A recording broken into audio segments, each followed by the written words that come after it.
Olá pessoal, tudo bem com vocês? Sou a Silvana Carvalho e esse é mais um vídeo do meu canal Sampa City Girl. Gente, eu vou falar sobre as manchas de óleo no Nordeste, que estão afetando o nosso litoral e até agora já atingiram 10 estados da nossa costa. Foram 9 estados todos do Nordeste e agora mais um que pegou o Sudeste, que foi no Espírito Santo, e com isso a gente tem mais de 500 locais afetados, tá? Tem um número grande também de animais atingidos, foram mais de 90 mortos, mais de 100 com óleo, e é um sistema que está sendo todo afetado por conta disso, porque a gente tem pesca suspensa, então o comércio local afetado, turismo também já está sendo afetado porque as pessoas ficam com medo de ir até o local e não poder usufruir das praias, também ficam com medo de consumir os mariscos, o alimento que está sendo fornecido no comércio local. Então, é uma cadeia, mas que até agora a gente não tem nenhuma resposta concreta das autoridades. Inicialmente começou a falar, cogitar, que veio da Venezuela, e aí já começou um embate na rede social, que não, um embate que, na minha opinião, é totalmente desnecessário, porque não chega a lugar nenhum. E começou com o nosso presidente, o Jair Bolsonaro, e também com o ministro do Meio Ambiente, Ricardo Salles, que estavam afirmando que era quase certeza que as manchas de óleo, o petróleo encontrado, eram de origem criminosa da Venezuela, que a Venezuela estava querendo poluir as nossas praias. E aí começou aquele embate todo público nas redes sociais, mas ficou uma pergunta, por que a Venezuela ia querer fazer isso com o Brasil? O nosso governo começou a julgar, a culpar a Venezuela, dizer que ela foi responsável por isso, que era quase certeza que era uma ação criminosa, e nesse embate todo nas redes sociais não chegou a lugar nenhum. E, enquanto isso, as manchas foram aparecendo cada vez mais, foi aumentando, chegou por último no estado da Bahia, né, que no sul da Bahia foi o último local que apareceu no Nordeste, e agora já está falando do Espírito Santo também, que atingiu algumas praias por lá. Então, assim, a situação só está aumentando, só está ganhando dimensão. E a gente não está vendo nenhum gabinete de crise, nenhuma ação do governo federal nesse sentido. Pelo contrário, eu conversei com um amigo meu que é gerente ambiental, e é o Danilo Mesquita, que um rapaz super querido, e ele comentou comigo, ele é de Salvador, e ele disse que realmente a situação dá dó de ver. Você vê os mariscos, os animais sendo atingidos e não sendo consumidos por conta disso, e a gente não vê nenhuma ação concreta do governo a respeito. Ele me disse que a Prefeitura de Salvador, especificamente, mas as prefeituras também as outras cidades dos outros estados, tiveram sim bastante ações no sentido de combater as manchas de óleo. Também a ajuda dos voluntários, que é muito importante falar, mas não teve uma ação concreta no âmbito federal. Veio o secretário da Agricultura e Pesca, o Jorge Saif, numa live com o presidente, falar que peixes são inteligentes, que todo mundo podia consumir, que não haveria problema, que não tem nada, e os peixes sabem desviar das manchas de óleo, e pronto. Aí ficou uma coisa até beirando ridículo, porque enquanto eles falam que os peixes são inteligentes, as manchas continuam aparecendo e mais animais atingidos. Não podem consumir pescado, está 100% avaliado pelo Ministério da Agricultura, pelo Serviço de Inspeção Federal. Lembrando ainda, pessoal, o peixe é um bicho inteligente. Quando ele vê uma manta de óleo ali, capitão, ele foge, ele tem medo. Então, obviamente, que você pode consumir o seu peixinho, né, sem problema nenhum, lagosta, camarão, tudo. Outra coisa cômica que aconteceu também foi que esse secretário, o Jorge Saif, ele chegou a fazer também uma publicação no Twitter, se eu não me engano, dizendo que não existe, perguntando, e aí, alguém viu algum cardume suicida por aí? Dizendo que essa preocupação que a gente está tendo com os animais atingidos é bobagem, não precisa ficar pensando a respeito disso, porque não existe cardume suicida, os peixes não vão em direção às manchas de óleo. Pessoal, alguém tem algum vídeo, algum registro de cardumes suicidas se jogando para dentro da mancha de óleo? Não, né? Então é o seguinte, curte tua sexta-feira e para de mimimi, valeu? Um abraço. E ele fez esse vídeo, tá? Assim, foi muito, muito... Gente, eu acho que é melhor falar a palavra triste, tá? É engraçado de ver o secretário falando, o Jorge Sainz, mas ao mesmo tempo é triste. É triste porque a gente está vendo uma figura pública falando sobre... fazendo uma piadinha com um assunto tão sério e não tomando nenhuma atitude também séria no mesmo, né, no mesmo âmbito de seriedade que ele posta. Ele poderia tomar uma atitude mais concreta, mostrar seriedade em relação ao assunto. E a gente não está vendo isso, tá?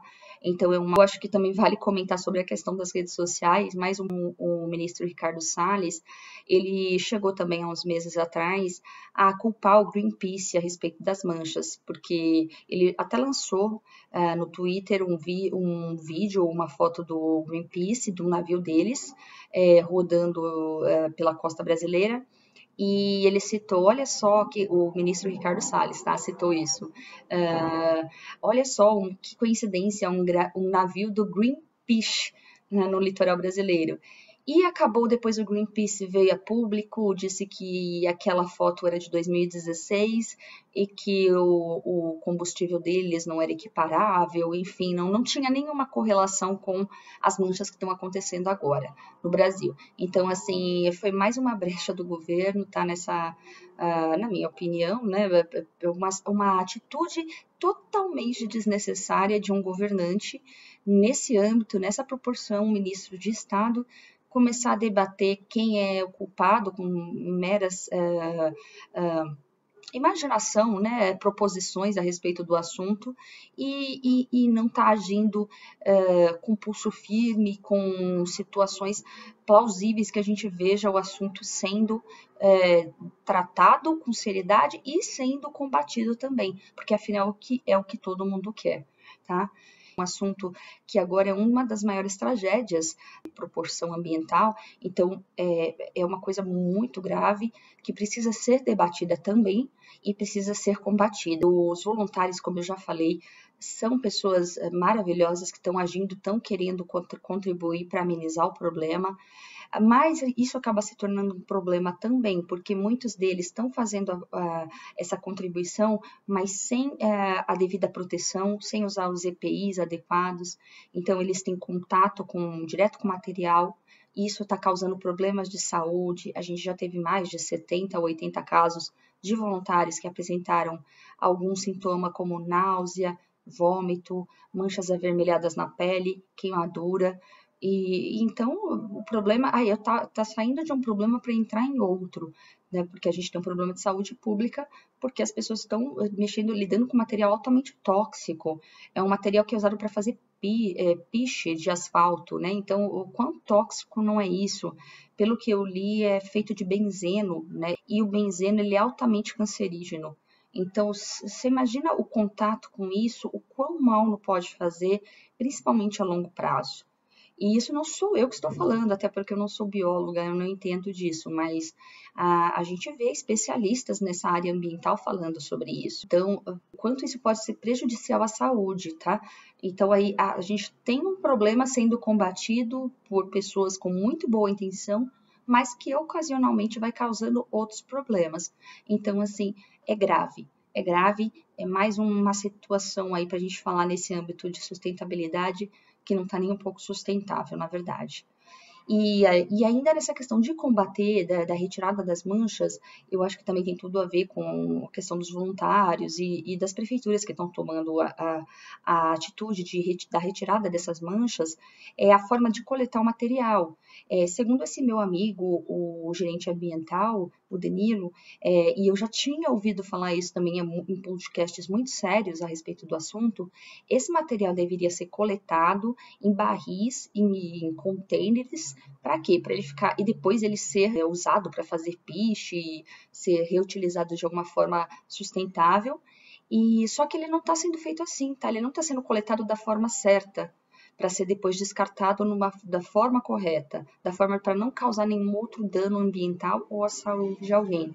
Pelo contrário, muito do material recolhido foi colocado em sacos plásticos, que é uma coisa que totalmente inapropriada, porque coletado nesses sacos, colocado nesses sacos plásticos, ele acaba derretendo o saco, então o material acaba voltando para a natureza. Ou seja, a situação acaba não tendo um efeito prático, tá? Ele é uma atitude boa, as pessoas têm boa intenção, mas por não ter essa medida efetiva, que deveria ser das autoridades, de uma forma correta, de coletar o material e descartar o material ou reutilizar para o que for melhor, né, de forma correta, ele também não está sendo feito dessa forma. Então, acaba voltando para a natureza. E, sei lá, talvez de forma até pior, né, por ter tido contato com plástico. Isso é uma suposição, tá, mas o fato é que ele volta para a natureza. Então, assim, acaba não combatendo nada, ele sai de um lugar e vai para outro, tá? Então, aí a gente tem um outro problema também. E, além disso, é claro, as notícias foram parar também nos jornais internacionais, tem o próprio The Guardian, a BBC também, os jornais internacionais também estão falando sobre esse problema que está acontecendo aí, a tragédia ambiental no Brasil. Bom, pessoal, esse foi um compilado, tá, do que eu apurei. Eu acho que, para fechar esse assunto, não vou dizer com chave de ouro, porque é um assunto triste, né, um assunto ruim, mas que eu deixo aí para a gente poder debater e conversar a respeito do assunto. Eu vou finalizar com a minha dica de filme, né, que eu gosto muito, que é o filme Um Sonho de Liberdade, que não tem uma correlação direta com o assunto, mas eu acho que ele vai deixar um pouquinho de esperança aí para que a situação possa ser resolvida. Esse filme, como muita gente já deve ter assistido, tá? Ele fala a história do Dufresne, que foi preso injustamente, acusado pela morte da esposa, foi condenado a 2 prisões perpétuas e ficou lá preso por quase 20 anos. E só que enquanto ele estava preso, ele ficou armando a fuga dele. Ele foi cavando um túnel dentro da cela dele. Então, é um filme que fala sobre persistência, sobre nunca desistir, tá? Um filme baseado num conto do Stephen King. É um filme maravilhoso de 94, com Tim Robbins e Morgan Freeman. A conclusão que se tira, né, do próprio filme, é que o Tim Robbins, quando ele está cavando aquele túnel, ele acaba se envolvendo com os diretores do presídio dentro de um processo de lavagem de dinheiro. Ele vai cavando o túnel dele e depois de 19 anos ele consegue, passando por uma rede de esgoto, numa noite chuvosa, ele consegue chegar ao destino final dele, que é uma praia no México, a praia de Zihuatanejo, esse nome grandão. Ele chega lá, uma praia paradisíaca, que foi onde ele pediu a esposa dele em casamento, e finalmente, assim, ele conseguiu. Foi um sonho de liberdade atingido. Então, aí ficam 2 recados que o filme traz, né? A esperança de que a gente pode resolver o problema das nossas praias e as pessoas possam ver o nosso Brasil, assim, o nosso litoral novamente dessa forma linda, sem essas manchas de óleo. É isso, pessoal. Espero que vocês tenham gostado. Deixem seu like, seu dislike também, tá? E um comentário também, que é muito importante para eu poder melhorar sempre, tá? Um beijo e até a próxima. Tchau, tchau.